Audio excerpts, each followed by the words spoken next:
என் வசனத்தை கைக்கொண்டால் திறந்த வாசல் அவனுக்காக வைக்கப்பட்டிருக்கும், அதை ஒருவனும் பூட்டுவதில்லை.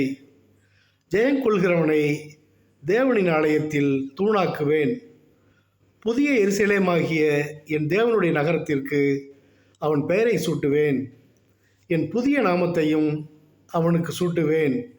சாத்தானின் கூட்டத்தாருக்கு நான் உன்மேல் அன்பாயிருப்பதை காட்டுவேன்.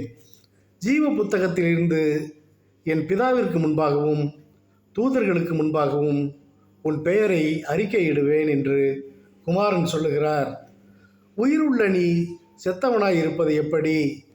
அவர் உன்னிடம் வரும் வேளையை அறிய விழித்திரு.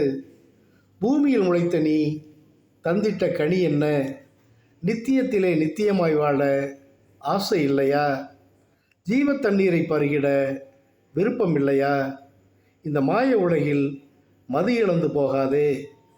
எரிகோவை வீழ்த்தியவர், செங்கடலை பிளந்தவர், குருடை போக்கினவர், குஷ்டத்தை மாற்றியவர், ஜீவனை மீட்டு சந்தோஷம் தந்தவர் உன்னையும் மீட்டு அவரோடு சேர்த்து கொள்வார். அவர் சொற்படி நட சொர்க்கத்தை தருவார்.